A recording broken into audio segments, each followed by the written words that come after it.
caseworker. Um, First off, I just would like to let you know that any information disclosed to me will be confidential. I will be jotting down information that you do give me, and if I see any information is a risk to you or to your family, then I will report that. But other than that, everything else is confidential. Is that okay with you, Laura? Yes. Okay. I'm gonna ask you just demographic questions, just basic, just to get to know you a little bit more. I see your full name is Laura Reina, right? Yes. Okay. Your date of birth? February 7th.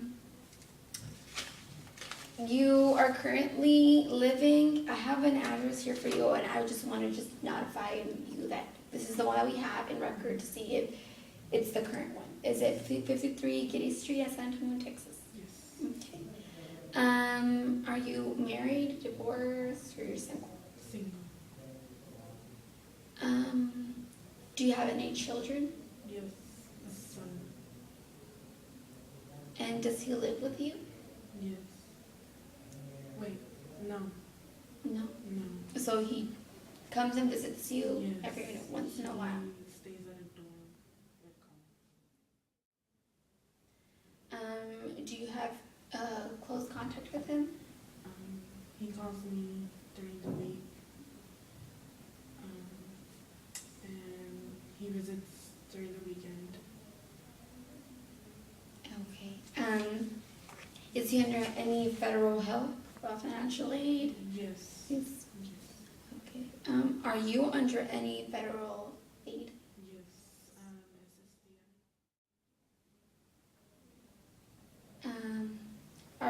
Do you receive welfare? No. No. Are you currently employed? Yes.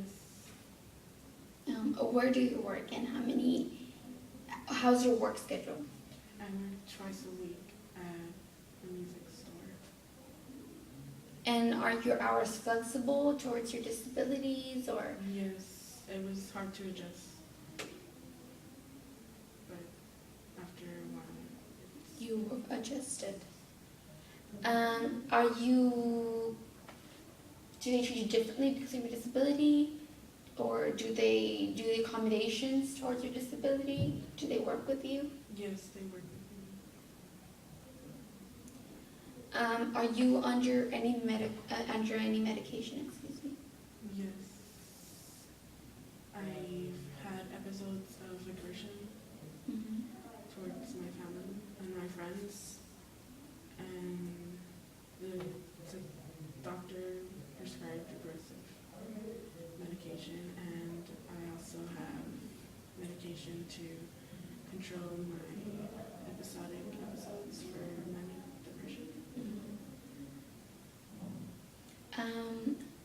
So you do see your family physician Yes. constantly? Just once a month. Once just a month. A day. And what has he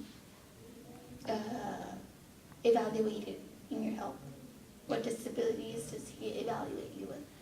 Well, we informed him that I have autism and also bipolar 2. When we were there, he told me that my blood pressure tends to go high or low.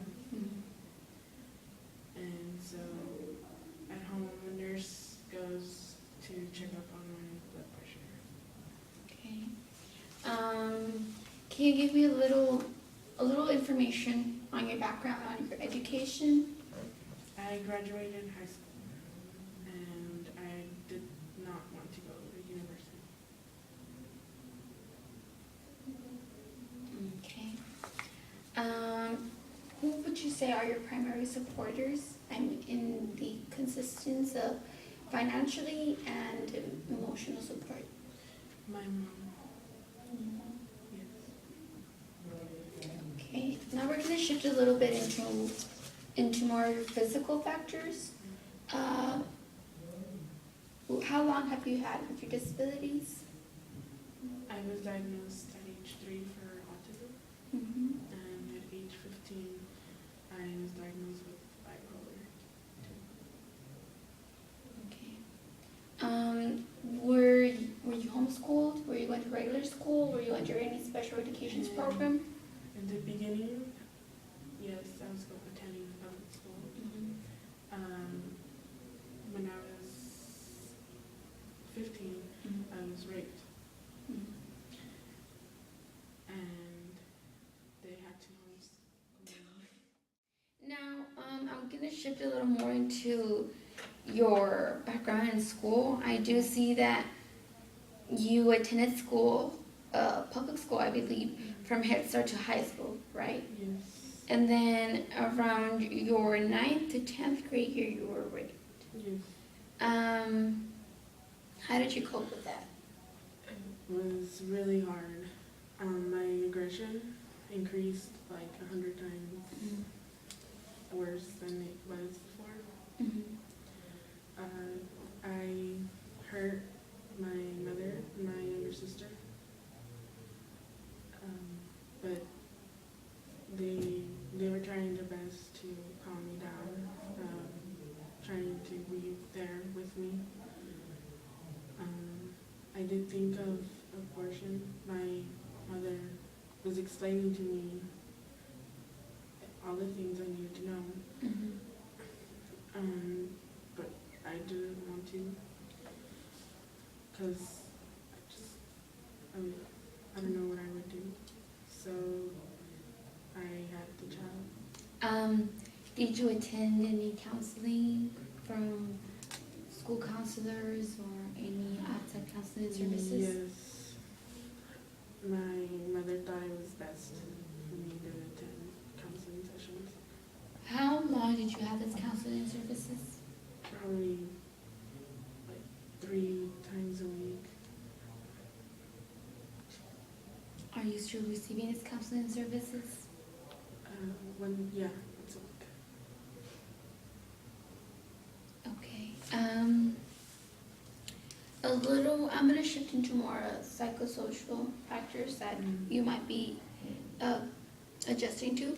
Can you, other than your counseling services, do you receive any psychological services, or that's just what you have been receiving?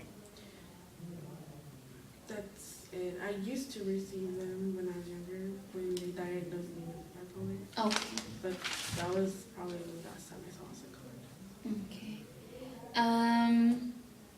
So are you under any sleeping pills, tranquilizers, Advil? Are you codependent to any other No. over-the-counter medications? No? No. Okay. I would like to ask you, how were you referred to be able to receive the services from our department? Were you referred by your mother, or from your services, your counselor? My counselor. Okay, well, this would wrap up our first meeting. I would like to let you know that I do appreciate you giving me as much information with the most accuracy as possible.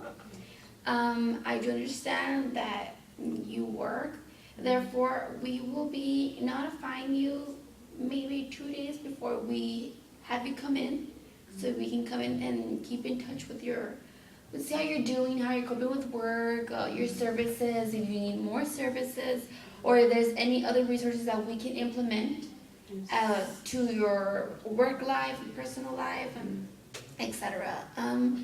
I do appreciate, like I said, I do appreciate you taking your time and coming. Like I said, I will be your caseworker, so we will be in touch once a week. It will be up to your preference if you want to meet in the mornings or in the afternoon, as long as you are able to come in and we're still in touch with how you're doing overall. If for any reason you feel like you want to meet with me, as an emergency, and you need to see me as soon as possible, I will give you a card. My secretary will give you a card, and she will let you know when I'm available, my phone number, and my email. So you can contact me as soon as possible if necessary. Other than that, it was nice meeting with you. I hope that we continue to have a good communication, and we'll be meeting